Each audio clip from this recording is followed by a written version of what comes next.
Hi, welcome back. We're DION and Perla Lopez, and today we are going to be answering some questions.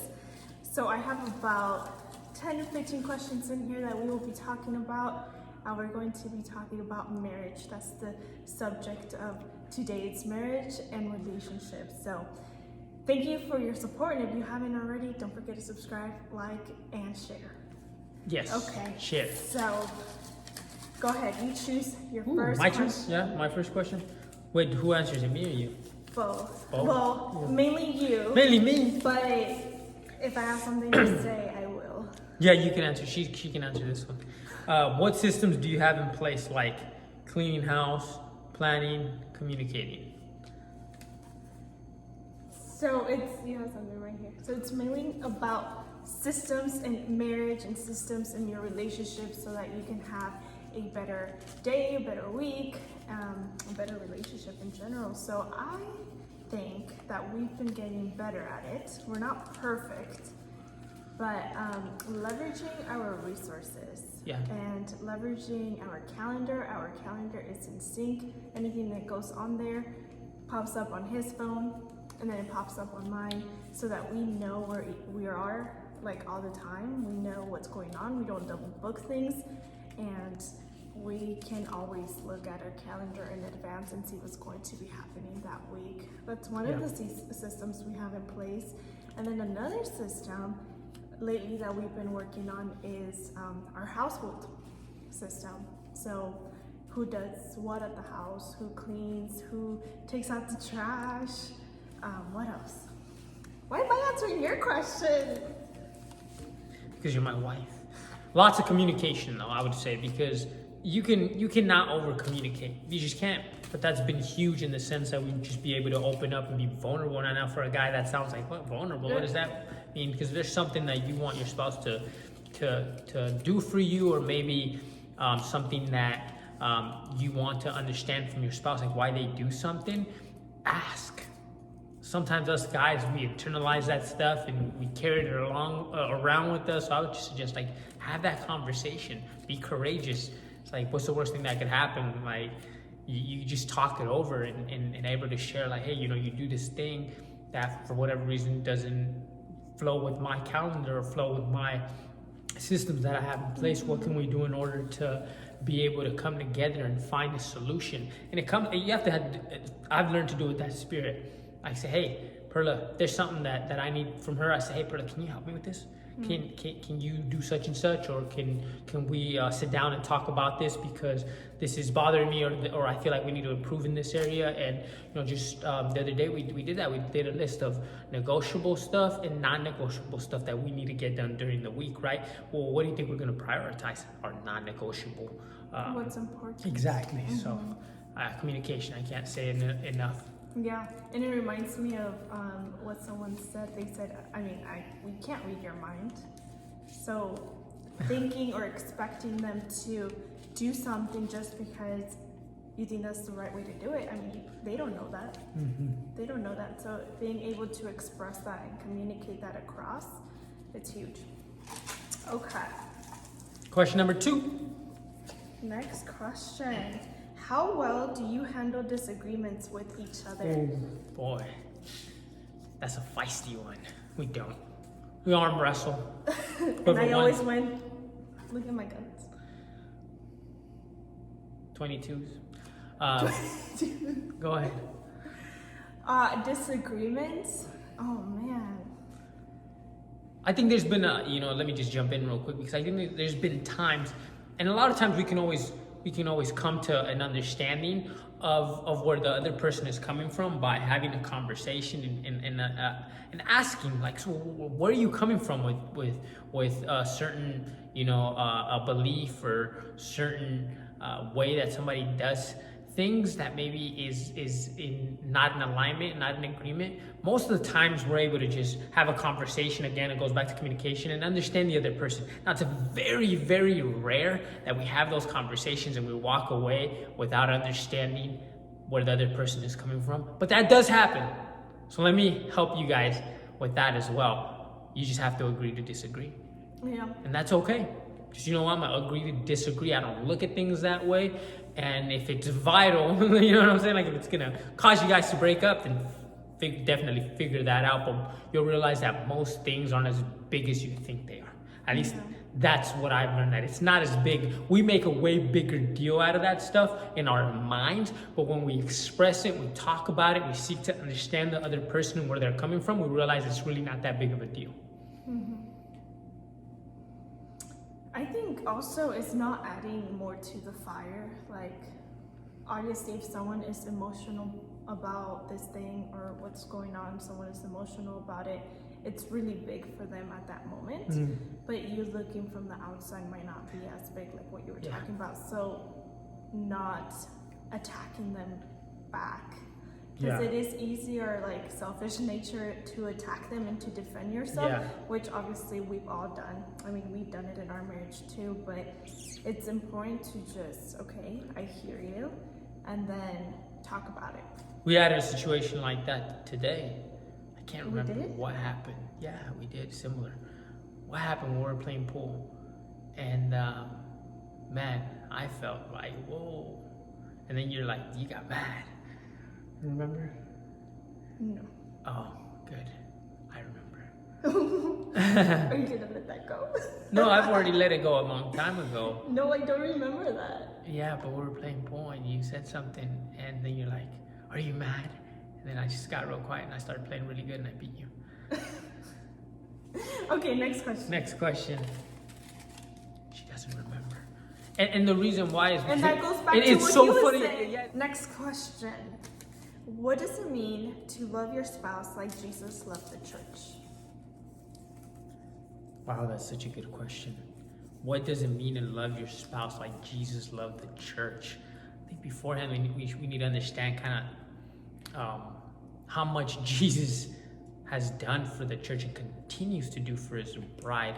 And starting with the dilemma that we face and why there's that gap, why he needed to die for her. And part of that has to do with going back to Adam and Eve and how they were there was a gap between Adam and Eve and God, and how at one point they were literally able to have a relationship with God that was like kind of like, you know, walking with him, talking with him, and being in unity. And why that was so is because they were in complete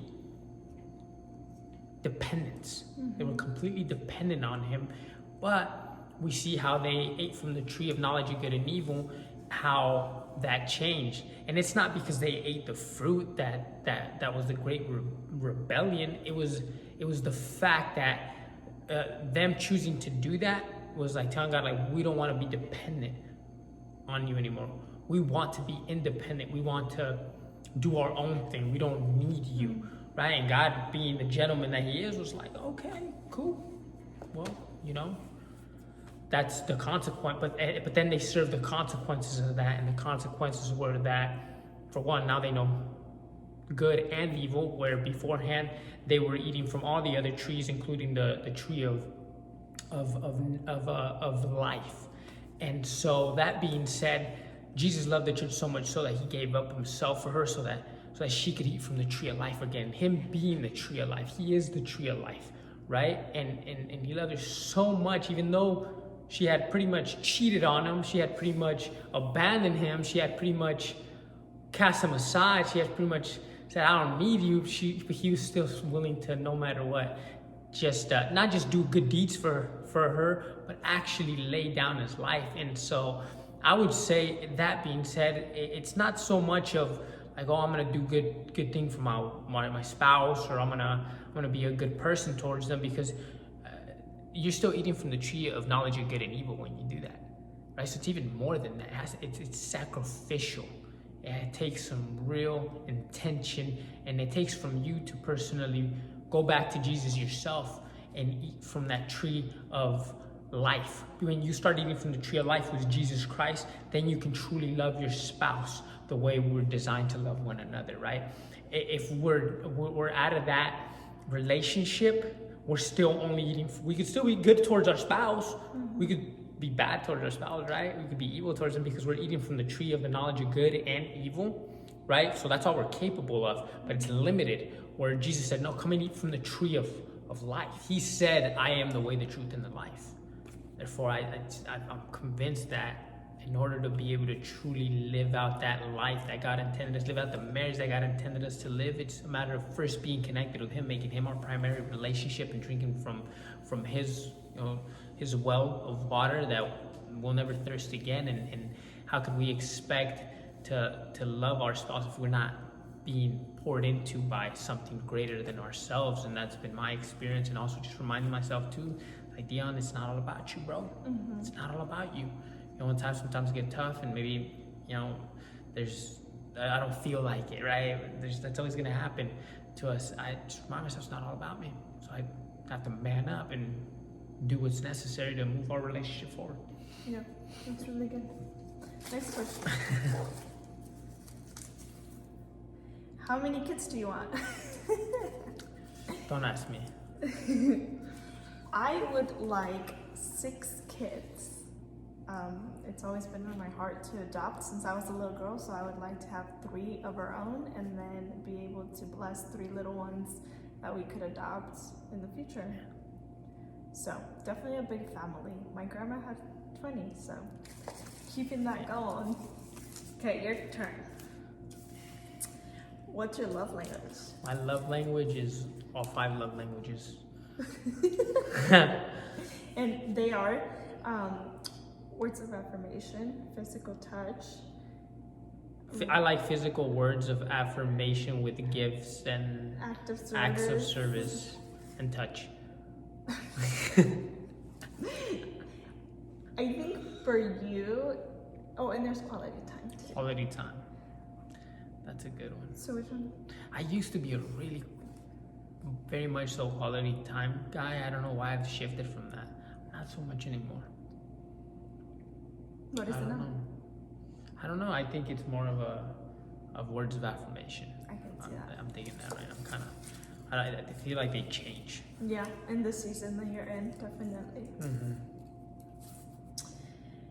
How did you know she was the one? That's a loaded question. I think we get asked that question a lot, and it really comes down to knowing your values, knowing what you want, being rooted in Christ, first of all, and I think He gives us a choice. There's a lot of people that we're compatible with, and He gives us a choice to choose. Like every day I choose to love my husband, and every day I choose to be with him. I mean, we see it so many times where people walk away from their relationships, but it's a choice. It's a daily choice, and Christ gives us the choice to choose that person. But it's super important that you two have things in common in the sense of non-negotiables. I always tell my friends, do a list of non-negotiables, things like 10 things that you would not want to do not negotiate. Yeah, there you go. Do not negotiate with someone. And for us, that was huge. That was our faith. It was like our political views. It was about how many kids we wanted. How did we want to raise our kids? Did you believe in spanking or not? Just stuff like that were important. Not necessarily about our looks and how sexy we are and whatnot. It was about like our core values. Not to say you shouldn't be attracted to your spouse. You should definitely be attracted. Right? But if your potential prospect is super hot, but they don't believe in Jesus, and you do have a relationship with Jesus, it's gonna be real tough. And it's not gonna be just tough on the both of you, but it's gonna be tough on your kids because it's gonna confuse them. They're gonna be like, wait, what? Mom believes in Jesus, but dad doesn't, or vice versa. Dad believes in Jesus, but mom doesn't. It's gonna confuse them. Why would you want to do something like that? Or even if it's like they might believe in Jesus, but they have different religions, like one's Catholic or one's a Buddha or whatever. I don't know if Buddhists believe in Jesus. I mean, one's Catholic, one's Christian. Oh my gosh. I mean, that's confusing. Raising kids. I'm confused when you said Catholic and Buddhism. My bad. Okay, next question. Moving on. What do you admire about your spouse?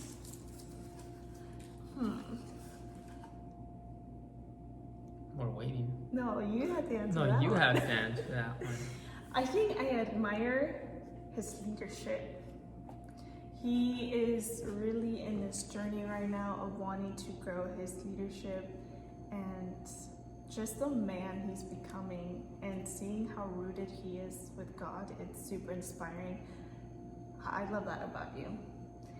And when you put your mind to do something, you get focused, like losing weight or whatever your goals are, you get really focused. Yeah. So I admire that about you. So one thing that I really admire about you is the way that you build relationships with people. I can tell that you're really intentional about adding value to others and serving them, and really just being a really good friend.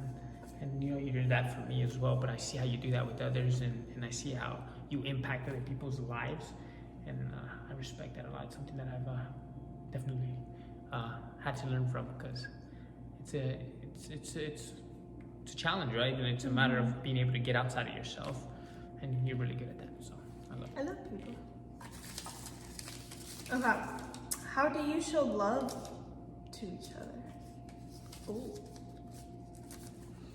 Sex. I'm just kidding. That's one of them. Intimacy, definitely, but I think that's a way of like just feeling closer to each other. But how do we show love? I think your words have a lot to do with it. Whatever you speak is what you're going to manifest, and whatever you speak is what's going to grow. And so speaking, uplifting your spouse, I think that your spouse, since that's the person that really knows you a lot, they could either break you or they can lift you up and take you to the next level. So for sure, how you speak to each other, encourage each other, uplift each other. Yeah. It's so easy to always focus on all the negative things, like all the things we do wrong, because obviously we do things wrong, but to focus on that only, I mean, Dangerous. it's very dangerous. And then we don't focus on the things that are good. So I think a shift that I'm currently learning is to just focus on the things that are good and expressing that. Like the other day, for example, I had cleaned the whole place, the whole house, and he uplifted me by saying, "Oh man, you're like such a great wife. You cleaned the whole place, you had food for me." And that just makes you feel good after you spend like 2 hours getting everything cleaned, and it makes you want to do it again for that person. More of that is better. More food and what's that one? What are you currently learning in your marriage? Well, I think I just answered that one. Man, there's so much.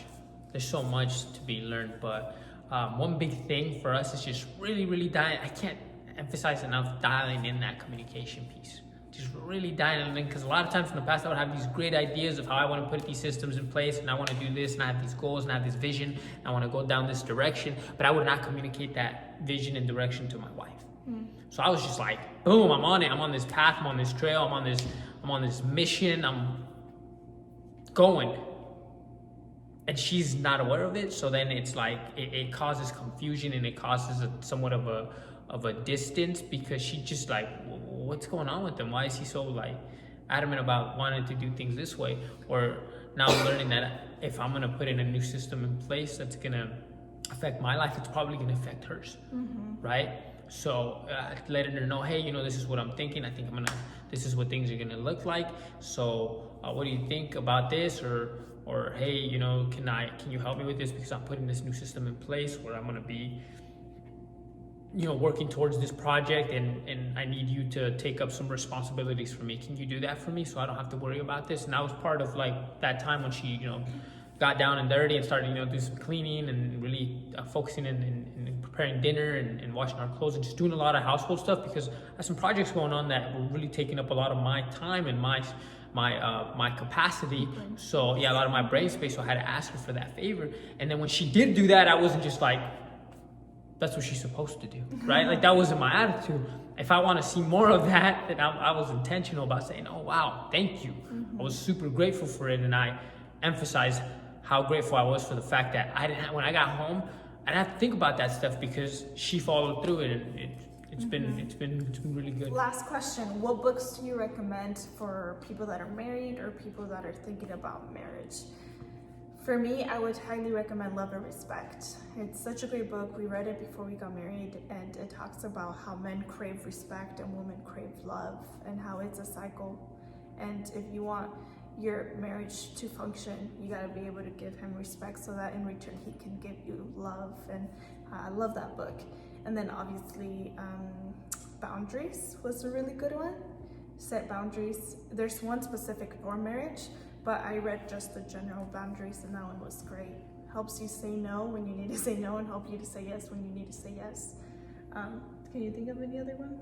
I realize I haven't read a ton of marriage books. I've read a handful, so that's a little bit of a challenging question for me. But I would say I think a really important one to read in order to kind of have an understanding of marriage is read the book of Ephesians in the Bible. It talks a lot about the responsibility of a spouse and the value of loving one another and being willing to lay down your life for one another and how to love each other. Specifically in chapter 5, he really goes into that and talks heavily on the subject of marriage.